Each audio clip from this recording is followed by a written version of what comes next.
Échale, mijo. Yeah. Seriously, don't look at my hair. Don't give me a hard time. Okay, look behind me. Notice the storm rolling in.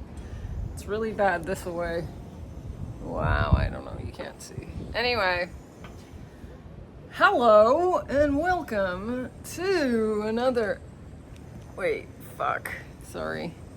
episode of I'm gonna just ramble about shit.com. My name's Audra Ricketts. Here are my feet. I'm just doing that to bug someone in particular. You'd think I'd have this ready before I started rolling, right? Is that what you're thinking?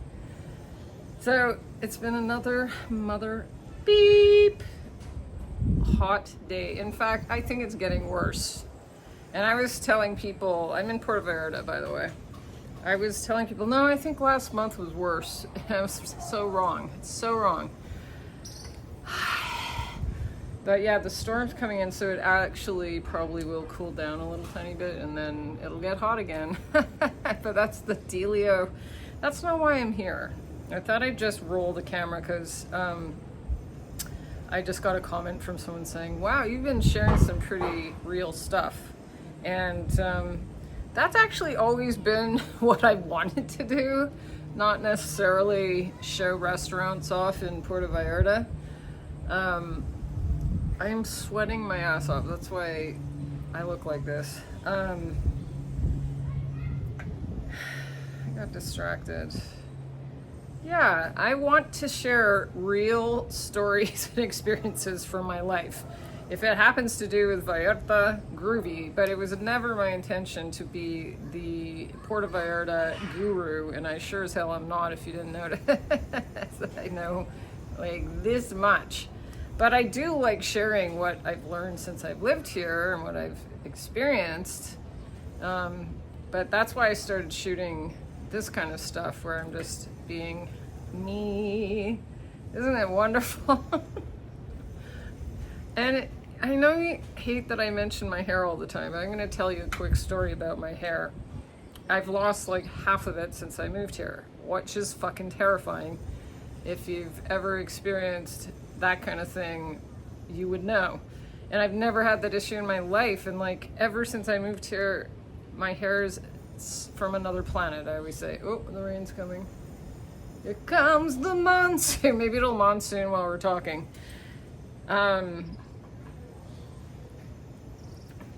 So it's when you have a camera right in your fucking face and you can see that your hair is dry, brittle, and thin, it's kind of hard to not comment on it. Sorry, I know it's annoying. I totally get it. But dang, and I've been researching all this stuff and tried all sorts of things to try to repair the situation. Not that you care, but yeah, that's why I always freaking comment on my hair, because it used to be shiny and brown and now it's like dry and brittle and thin and weird. But hey, what are you gonna do? Baguette about it. I should just come out and say right now, I have this funny business idea.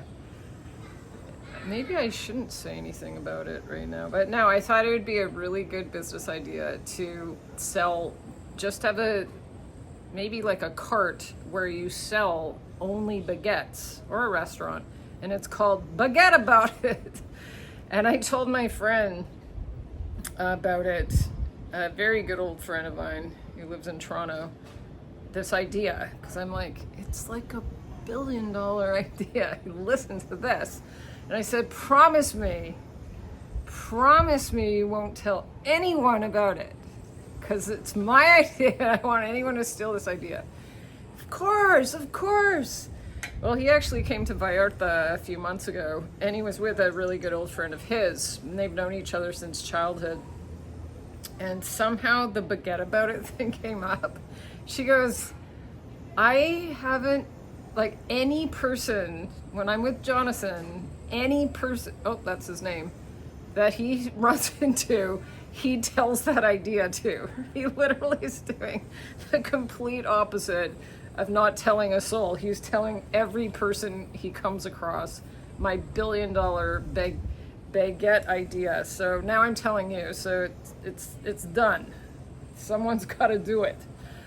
But yeah, they're actually, when I lived in Victoria, you tell me, Victoria people, if there are any people watching this from Vic, BC, the Rock. Are you from the Rock? Let me know. Did any of you know Manu? Here's a bona fide French dude. I used to work at Fitco, the fitness center, and there's this French guy that had a bicycle with a basket on it, and he literally sold pâté. He made homemade pâté, pepper, country, all these different flavors, and he'd just go from business to business and sell pâté to like employees and stuff. I thought that was a pretty cool business. So if you combine the pâté with the baguette about it, that's like $1 trillion business. Okay, so you can have that one on me. You know, give me like a cut if it really does work. And I'll baguette about it. It's so stupid. That's the hair story and the pâté story. I love pâté. It's so disgusting, but it's so yummy. But yeah, I've been trying to be productive today with very little success because it's literally oppressively hot. And I actually think my anemia is fucking around with me again, so I'm gonna go try to get some more vitamin shots in my ass. Okay, that seems to help. But yeah, my energy's like tanking and I'm like, oh my God, here we go again. So it's hard because I wanted to do all the floors and you don't want to hear about this and all that stuff. But I wanted to tell you, when I left Victoria in '95, I moved over to Vancouver, which was a big deal. And I swear to God, almost everyone I know that I went to school with and stuff stayed in Victoria. I'm one of the only people I know that left the island, which they say it's really hard to leave the Rock when you want to. Or whatever, you know what I mean? So I left the Rock, which was a big deal. And I had tried to leave for a long time, and then my boyfriend at the time and we finally moved over to Kitsilano. Long story short, at a point I was like, okay, I guess oh yeah, like a friend of his was like, you know, you can get a student loan and you don't even have to pay it back. They'll just give you money. I'm like, shut up, that's a great idea. Not exactly true, but I do have a cool student loan story, which I will try to remember to tell you while I'm telling you this stupid story you don't even want to know. But I'm going to just tell you a bit about myself. So this is part of the ramble. So I met with this chick and she showed me how to fill out the form to get a student loan and all this crap. And I was literally like, had no idea what I wanted to study, had no plans, no goals, nothing. That's what my life was like. And I wasn't really even raised to think that way. It was like, go get a job, go fuck off. No, I didn't mean that, Mom, not you. But anyway, so I'm like, well, maybe I'll just take like some humanities or something, you know, like Psych 101 or whatever the people generally do year one, they go take psychology or something. Oh my God, my hair. But so I go to a college, Langara College, and I'm trying to figure out how to like sign up and all this crap. And I asked what are they called? I can't remember the word for the people and was like, is it possible to just take a couple art classes? Because when I was in high school, I would do ceramics and clay and draw and paint and all this other crap in like grade 11, 12. They're like, no, you can't just take a couple art classes. You have to either take the entire program or none at all and go fuck yourself. That's literally what she said to me. Not. But she's like, you know, the art program where I can't think of, you know, is downstairs in the basement. So in Langara, if you didn't know, in this college, there's like the acting program, which is like one of the top programs in North America is Studio 58, which is in the basement of Langara College. It's really hard to get into. It's an amazing program. I was thinking of doing it at a point, but anyway, that didn't happen. was where you do the administration or whatever for the fine art program. So I go down into this basement basically, and there's this little tiny door and a little tiny office with a gal at a desk. And I can still remember she had like this headband on. She kind of looked like a lesbiana, no offense, and I don't care. Like, do what you want. And she had like just funky fucking style, like this big headband, and her hair was like sticking out the back. And I'm sort of like, I'm just kind of inquiring about this art program you have, like. And she's like, well, you know, it's a very real serious program. It's this long, and it's like 7 classes, like English, art history, sculpture design, drawing, painting. Was the 7th, and what am I missing? Ceramics, painting, drawing. Can you remember Shorty? Anyways, there's an enormous frickin' load of work. Holy crapacola. And so this is the story. So she tells me, you know, like it's a very serious program. It's for people who are actually serious. She goes, but you know what? The program was full, because I probably was doing this at the very last minute, but someone just canceled today. Welcome to my life. And I'm like, oh yeah? Really? And so I got an appointment to show off my portfolio with one of the directors. His name's Gerald Formosa, and he's actually passed away, but we were like this. This guy was awesome. He taught design and color theory and stuff. So I get an appointment to do show off my portfolio. And when I was in high school, 11 to 12, like I had theater friends and artist friends and stuff trying to apply to legitimate universities and colleges, and spent like the entire year building their portfolios. Like, it's not an easy feat. And I literally had nothing. I had one hideous unfinished big painting because a boyfriend had bought me a canvas. I knew nothing about painting, really. I had done some watercolor, or maybe not, but it's this hideous painting that wasn't even finished. I was fucking around. And then I was really enjoying working with chalk, like colored chalk, and it's so vibrant and so wonderful and all this stuff. So I had one sketchbook full of chalk drawings. That's it. That was my portfolio. I love this story. That's why I'm telling you.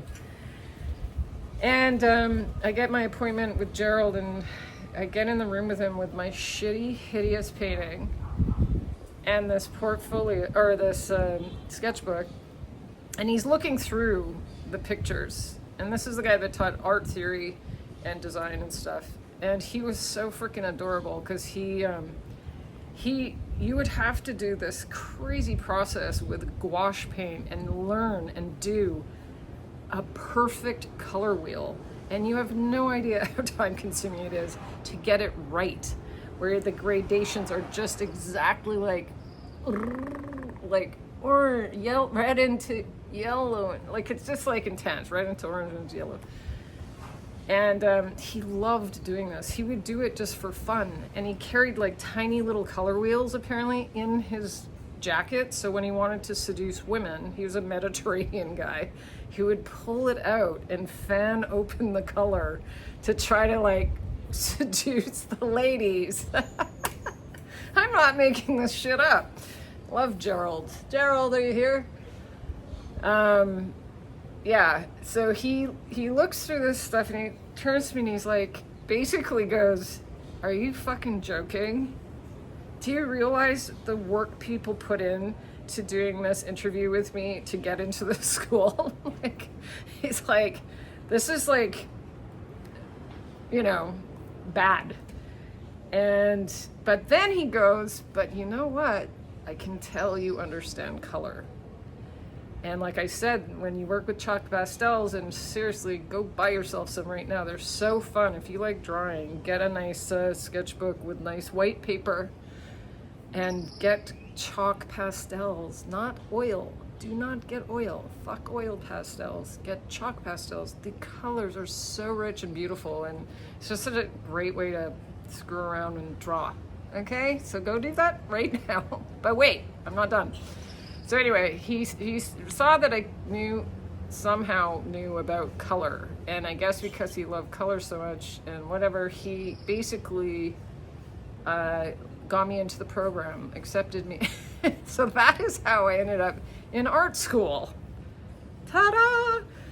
So why did I bring that up? The point is, okay, so then I did that for a while, but I found this quote.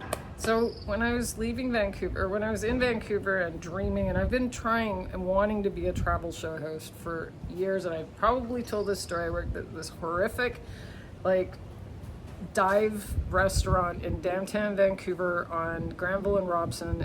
I can't say the name of it, but it was when you could chain smoke indoors still, and people would.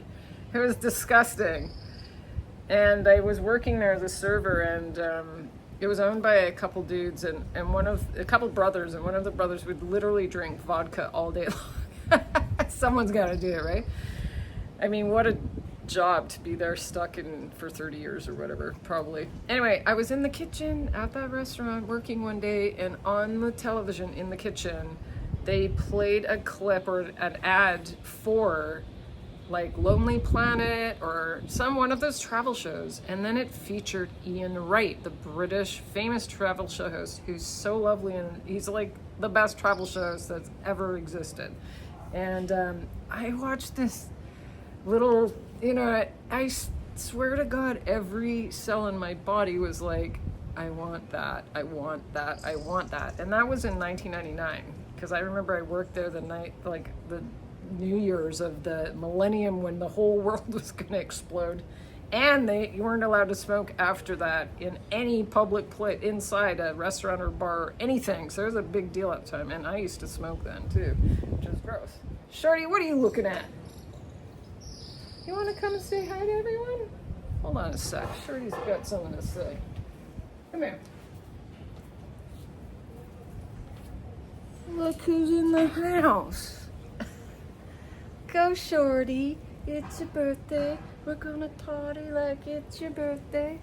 Say hi to everyone, Shorty.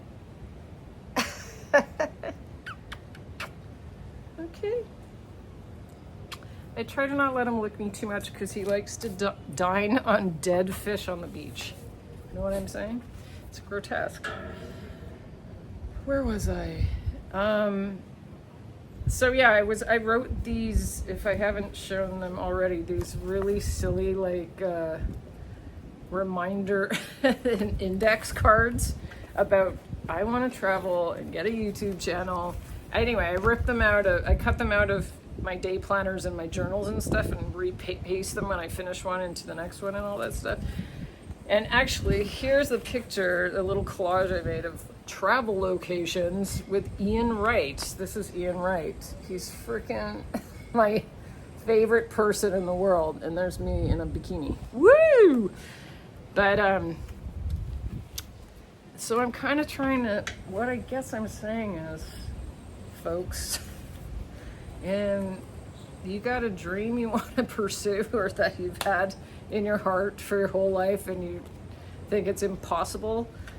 Well, I'm here to tell you it isn't impossible, and I don't know what I'm going to say next, but I wanted to read this quote. This is something I also pasted into my day planners. It's a freaking mess at this point. I've like spilled water on it and retaped it 100 times. Can I have a sip of this wine spritzer? Okay. I'm sure you've heard this quote before, but if you haven't, I'm going to read it to you right now. Martha Graham, the famous, how would you describe her? She's a dancer, modern dancer, avant-garde maybe, can you say that? And I don't even know if this is her quote or if she took it from Marianne Williamson. There's something about those two. But I love this quote, and maybe it'll speak to you too. Can I read it to you for a sec? Okay.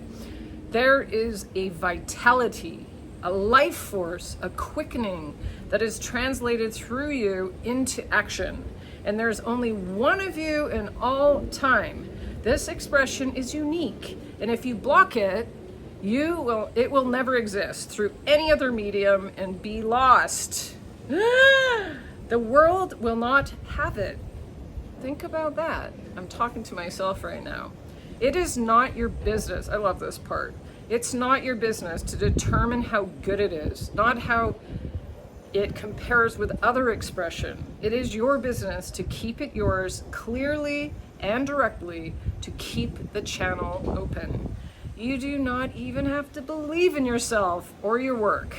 You have to keep open and aware directly to the urges that motivate your work. Motivate you. Keep the channel open. No artist is pleased. There is no satisfaction, whatever, at any time. There is a queer divine dissatisfaction, a blessed unrest that keeps us marching and makes us more alive than the others.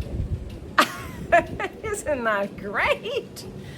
But I mean, whether you're not an artist or not isn't the point. But that reminds me of when I was a painter for so long, visual artist. It's a hard fucking deal, especially the way I do it, because I didn't really have a shtick so much as a painter. So my art was weird and, not commercial. So it didn't really fit into the Vancouver art market and all this shit. But anyways, it's difficult. And I mean, being a painter is fucking excruciating agony, and I'm not exaggerating. It's hard. It hurts. It hurt me. I would go for nothing to wait and see if some fucking miracle would happen. So you kind of have to battle yourself and your ego and all the things. Anyways, it's a very painful process, but it's also so incredibly joyous and amazing. It's both. It's both sides of the same coin, I guess. I don't know what I'm saying. I'm winging it as usual. But I don't need to be your cheerleader for following your dreams, because I don't even feel like I'm in a position to actually do that. So that feels weird, but I'm telling you what I've done, and I'm still just barely starting. But I mean, of course, in everything, little thing has led to the next, because I changed schools and went to the Emily Carr University after the first school, and studied for a while, and I was just not happy there. Excuse me, maybe because I didn't do my first year there, so I didn't really have a family, and I felt kind of ripped off and isolated and whatever. I like painting alone anyways, and they put me in like a studio in a big warehouse where other artists and stuff are. I'm like, I don't want anyone to watch me do this, But okay, I'm really getting sidetracked here, but I ended up quitting and then going into study acting, which was one of the most exciting, amazing experiences of my frickin' life. But all of the little pieces, plus then I always say I accidentally created a greeting card business, rabbitcards.com, if it's even up anymore, because I think it isn't. But you can find me on Instagram. If you want to see my silly old greeting card business, look up rabbit cards, 2 rabbits, cards plural, and you'll see my... You have to scroll down a bit, because I started putting Naked Jaguar Tour thumbnails, but you'll see all the products and shit. So I did that, and I learned a whole bunch about business and sales and all this stuff, and I ran that business by myself. So it's weird, like I have an art background, and then a performance background, and then a business background, and now I'm sitting here drinking a wine spritzer in Puerto Vallarta. Oh my God, I entertain myself at the very fucking least. Anyway, when I saw that quote today, it reminded me, because I've been sharing some pretty real shit lately, and I really want to continue to do that. I want to do a mix. I don't know. I'll show you a taco truck, and I'll tell you about why I left my husband. I don't know. That's me. And if I try to block it, it'll be gone forever. So I want to just keep rolling with it. If you guys can put up with me, I would like to continue to do that. I never intended to be only focused on Vallarta. I have a very rich emotional inner world that I think needs to be shared. And maybe somehow, whoever watches this, here comes the storm. I can feel the rain coming in. Can feel like, less like, what am I trying to say here? Be inspired, let's say. Let's just say that. Or feel less like an outsider, because sometimes real people living authentic lives aren't welcome around here. I don't know why I just said that. Oh, the rain is really starting to come in. So that's that. So that's my plan. I'm gonna keep doing weirdo videos like this, and you know, I hope I don't scare too many people off. And tell me, do you have like a really old dream that seemed absolutely impossible? Because the travel show host seemed completely impossible, and I've kind of made one up all by myself. And you can, now that YouTube exists, you can create anything you freaking want if you got some time, a little bit of time. Yeah, because anyway, that's the story. That's what's happening today.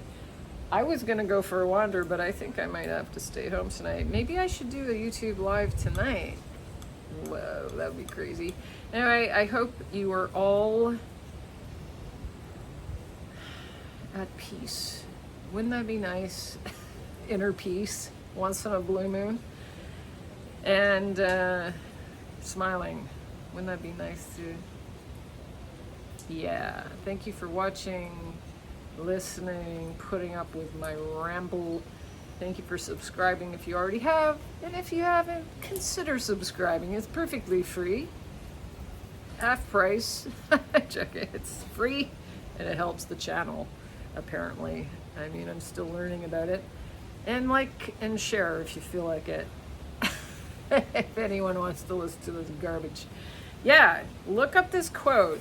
Think about it. It's so amazing. Martha Graham, that dancer, or Mariam Williamson. It's beautiful. And that's it. Sending you love and light from, not much light from Puerto Vallarta, but light from my soul to your soul. Take care, and that's it. Adios. Talk to you next time.